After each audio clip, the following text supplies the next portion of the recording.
জাদুর আয়না প্রকট হয়। আর জাদুর আয়নায় সবাই দেখে যে ঝিনুকমালা, বেশ কিছুক্ষণ তো হয়ে গেল আমাদের কন্যা মুক্তামালাকে দেখছি না। কোথায় গেছে বলো তো? তোমার কন্যা কি আর স্থির থাকে বাপু? দেখো বন্ধুদের সাথে কোথায় গিয়ে ছুটোছুটি করছে। মুক্তামালাকে নিয়ে ভীষণ চিন্তা হয়, কখন যে কি বিপদ ঘটিয়ে ফেলে।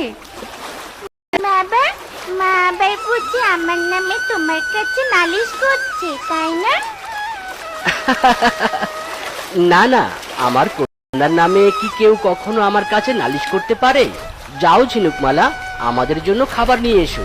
রাত হতে তো বেশি সময় নেই, খেয়ে দিয়ে ঘুমিয়ে পড়ি। ঠিক আছে গো, ঠিক আছে, এক্ষুনি খাবার নিয়ে আসছি। এ কথা বলে ঝিনুকমালা খাবার নিতে চলে যায়। আর কিছুক্ষণ পরে খাবার নিয়ে চলে আসে।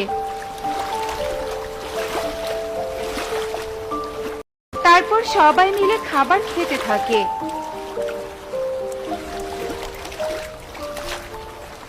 এরপর রাত নেমে এলেই শঙ্খরাজ আর ঝিনুকমালার মাঝখানে ছোট্ট কিরণমালা শুয়ে ঘুমিয়ে পড়ে।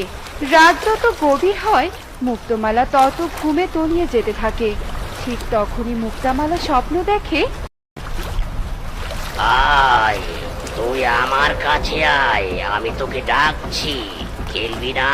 খেলবি না আমার সাথে? আয় আয়। পদ্ম ফুল, পদ্ম ফুল, এ কি?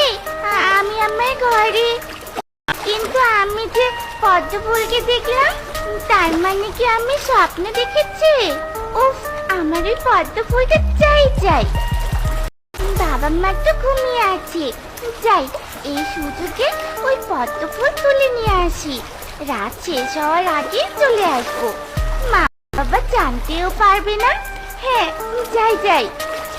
একথা বলে মুক্তমালা চুপি চুপি তার বাবা মার মাঝ থেকে উঠে চলে যায়।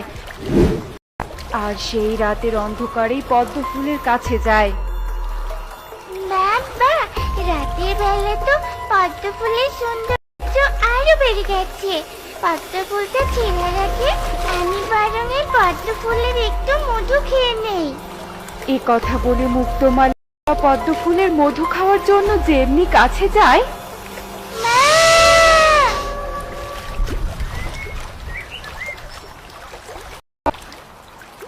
একি একি সকাল হয়ে গেছে, আমাকে আজ আবার অনেক দূরে মাছ ধরতে যেতে হবে। কিন্তু একি মুক্তামালা কোথায়? বিছানায় নেই তো। মুক্তামালা আমার আগে তো কখনোই ওঠে না। মুক্তামালা, মুক্তামালা!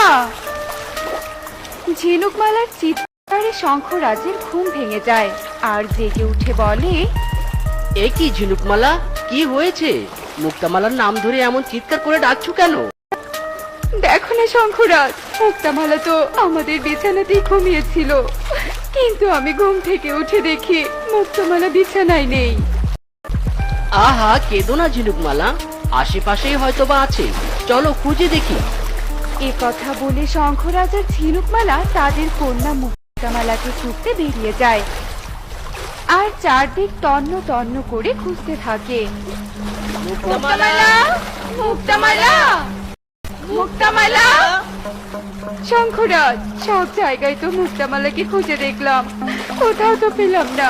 নিশ্চয়ই আমার কন্যার কোনো বিপদ হয়েছে। কেঁদো না ঝিনুকমালা, কেঁদো না, চলো চলো আমরা গুরুদেবের কাছে যাই আর আমাদের কন্যার সন্ধান জানতে চাই। নিশ্চয়ই গুরুদেব আমাদের মেয়ের সন্ধান দিতে পারবেন। হ্যাঁ হ্যাঁ, তাই চলো, তাই চলো। এ কথা বলে শঙ্খরাজ আর ঝিনুকমালা গুরুদেবের কাছে যাওয়ার জন্য রওনা দেয়। গুরুদেব, গুরুদেব, আমাদের সাহায্য করুন, সাহায্য করুন। এ কি ঝিনুকমালা, শঙ্খরাজ, তোমরা দুজন আজ আমার কাছে এসেছো, বলো কি দরকার তোমাদের? গুরুদেব, আমরা আমাদের কন্যাকে বেশ কিছুক্ষণ ধরে খুঁজে পাচ্ছি না।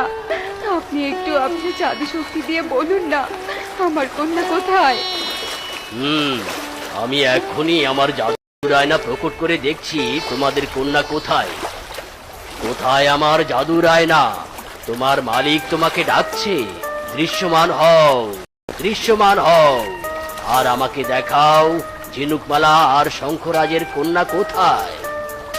গুরুদেব জাদুর আয়নাকে ডাকার সাথে সাথে জাদুর কুণ্ডলী থেকে সেই জাদুর আয়না প্রকট হয় আর জাদুর আয়নায় সবাই দেখে যে